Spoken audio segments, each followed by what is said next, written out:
नमस्कार, मैं हूं दीपाली राणा। आप देख रहे हैं गोल्ड स्पॉट और सोने का जो गोल्डन रन है वो जारी है क्योंकि घरेलू बाजार में सोना 50,000 का जो बड़ा स्तर है उसके नजदीक पहुंच चुका है। साल 2019 में करीब 25% के रिटर्न देने के बाद सोना करीब 26% ऑलरेडी बढ़ चुका है 2020 में अब तक। लेकिन अभी भी सोने की तेजी पर ब्रेक लगने के आसार नहीं दिख रहे हैं। कोरोना के बढ़ते मामलों से लगातार सोने की कीमतों को सपोर्ट मिला है और चांदी के दाम भी 7 साल के ऊपरी स्तरों पर ट्रेड कर रहे हैं। वहीं अगर आप प्रेशियस मेटल्स को देखेंगे तो उसमें तेजी के साथ साथ उनके ईटीएफ में भी निवेश जो है वो काफी बड़ा है। आगे सोने में निवेश को लेकर क्या आउटलुक बन रहा है, क्या रणनीति होनी चाहिए रिकॉर्ड स्तरों पर, इस पर बातचीत करेंगे। हमारे साथ university waiting commodity Manisha Gupta है, क्वांटम एएमसी के चिराग मेहता है, कामाख्या ज्वेल्स के मनोज झा है, कोटक सिक्योरिटीज के रविंद्र राव और कॉम्ट्रेंड रिसर्च के टी ज्ञानशेखर है। सभी का स्वागत है इस शो में। लेकिन सबसे पहले चिराग, आपसे शुरुआत करेंगे। चाहेंगे कि अभी इंस्टीट्यूशन का रुझान सोने में इन्वेस्टमेंट को लेकर है क्या, क्योंकि प्राइसेस रिकॉर्ड स्तरों पर ट्रेड कर रहे हैं, ईटीएफ में भी हमने रिकॉर्ड फ्लोज आते हुए देखे हैं। तो ऐसे में आगे का जो डिमांड ट्रेंड है या फिर इन्वेस्टमेंट ट्रेंड है वो कैसा एक्सपेक्टेड है गोल्ड में?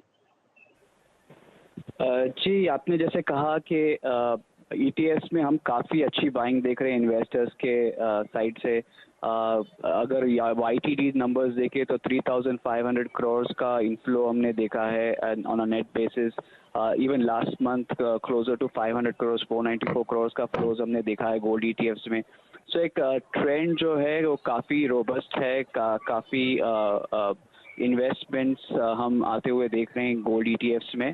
और ये ट्रेंड हमें लगता है कि आगे भी जारी रहेगा, क्योंकि हम जब इन्वेस्टर्स से बात करते हैं तो काफ़ी नए इन्वेस्टर्स आ रहे हैं जो पहले गोल्ड को सीरियसली पोर्टफोलियो एलोकेशन की तरह से नहीं देख रहे थे, मगर अभी देख रहे हैं given the uncertainty, given the equity markets के issues. So from all that perspective I think जो एक एलोकेशन की तरह देख रहे हैं, not from a return perspective only. तो हमें लगता है कि ये ट्रेंड आगे भी जाके जारी रहेगा। अच्छा, एक चीज और बताइए चिराग सर, आमतौर पे जब पोर्टफोलियो एलोकेशन की बात करते थे तो गोल्ड का जो कॉन्स्टिट्यूशन होता था वो 5-6% के आसपास यूजुअली होता था। लेकिन क्या अब जो इन्वेस्टमेंट रेशियो है टोटल पोर्टफोलियो का गोल्ड में वो बड़ा है, आपने देखा है इंस्टीट्यूशन की ओर से? और दूसरी चीज ये कि इस साल ऑलरेडी हम 25% रिटर्न गोल्ड की ओर से बनते हुए देख चुके हैं। आगे कैसे रिटर्न एक्सपेक्टेड है अगर इस साल की ईयर एंड तक बात करें तो? एलोकेशन के लिए रेकमेंड करते हैं इन्वेस्टर्स को, तो हमने हमेशा 10 से 15% एलोकेशन इन्वेस्टर्स को रेकमेंड किया है, क्योंकि हार्ड नंबर्स प्रूव करते हैं कि ये लेवल पे इसके बाद मार्जिनल यूटिलिटी गोल्ड एडिशन का कम हो जाता है पोर्टफोलियो पे, और ये लेवल तक रिटर्न बढ़ता है और रिस्क कम होता है। इसके लिए 10 से 15% एलोकेशन रखना चाहिए। एडवाइजर्स पहले जो हम जब एडवाइजर से बात करते हैं वो 5 से 10% पहले एलोकेशन बताते थे इन्वेस्टर्स को, मगर अभी हम जब भी बात करते हैं एडवाइजर से तभी अभी वो रेकमेंड कर रहे हैं 10 से 15% एलोकेशन। तो एक वहाँ पे भी इंक्रीज हमने आते हुए देखा है। So overall from portfolio perspective देखेंगे तो Indians are under owned in gold from a portfolio perspective. So I think there is काफ़ी स्कोप है आगे जाके भी एलोकेशंस बढ़ने का, और इन्वेस्टर्स भी अभी वो माइंडसेट में है कि नहीं, हमें एलोकेशन बना के रखना चाहिए। From a return perspective factors जो हम देख रहे हैं वो काफ़ी पॉजिटिव देख रहे हैं अभी भी। जो मैक्रो ड्राइवर्स है गोल्ड में, जैसे रियल इंटरेस्ट रेट है या तो करेंसी डिवेस्टमेंट थियोरी है, वो दोनों अभी भी पॉजिटिव है गोल्ड के लिए। सो आगे जाके ये ट्रेंड प्राइसिंग में हम आगे भी बेटर ही देख रहे हैं। प्राइसेस पॉजिटिव है, कंस्ट्रक्टिव व्यू बन रहा है अभी भी गोल्ड में। सो आई थिंक डाउन साइड्स काफ़ी कम है और upsides from risk reward perspective अभी भी इन्वेस्टर के फेवर में है।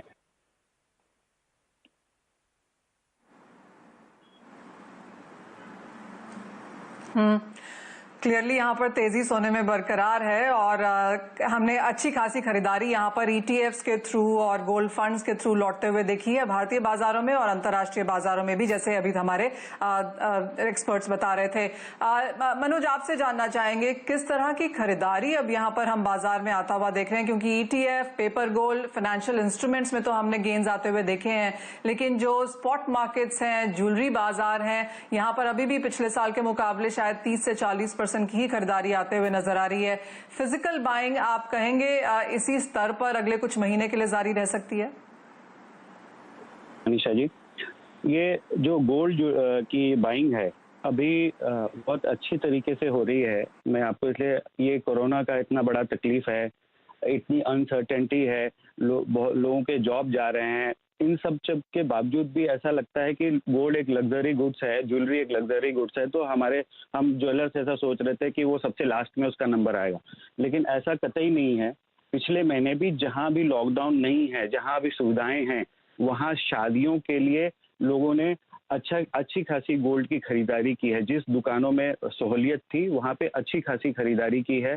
इनफैक्ट जैसे बहुत सारे एग्जाम्पल है, हर मिडिल क्लास फैमिली, अगर उनकी 2 बेटियां हैं, अगर 10-10 लाख रुपया उन्होंने अगर एश्योर करके रखा है, तो एक में अगर 10 लाख खर्च किया है तो दूसरे में भी खर्च करेंगे।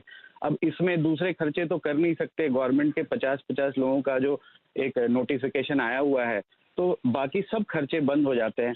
तो लोग ज्वेलरी में ही डालते हैं, ज्वेलरी में, क्योंकि तो लेकिन पिछले साल के कंपैरिजन में जी मनोज जी, लेकिन पिछले साल के कंपैरिजन में किस तरह की सेल्स आप फिलहाल यहां पर होता हुआ देखते हैं? एंड द फैक्ट कि हमने इंपोर्ट्स बहुत ही कम होते हुए देखे हैं पिछले 4 या 5 महीनों में, उसको इंडस्ट्री फिलहाल कैसे झेल रही है? आप लोग अपनी इन्वेंट्रीज में से बेच रहे हैं, नई इन्वेंट्रीज यहां पर आ रही नहीं है, तो सेक्टर चेंजेस यहां पर क्या है? देखिए, सेक्टर में ये बात फैक्ट है कि कोई भी ज्वेलर अपना इन्वेंट्री बहुत बढ़ा नहीं रहा है। जो इन्वेंट्री है उसमें से ही सेल कर रहा है। और पूरे इंडिया में अगर आप लें तो बी टायर और सी टायर सिटीज में ना ज़्यादा ज्वेलरी बिजनेस अच्छा है, मेट्रोज में इम्पैक्ट ज़्यादा है। और ओवरऑल इंडिया में 20% से 80% तक का सेल जो है ना, पिछले साल के कंपेयर में सिटी टू सिटी डिफर कर रहा है, कि जहां जैसी सहूलियत है गवर्नमेंट के नोटिफिकेशंस पे, वो हिसाब से। आप बिलीव नहीं करेंगे, मैरिज सीजन के बाद कभी भी ग्राहकी इस महीने रहती नहीं थी।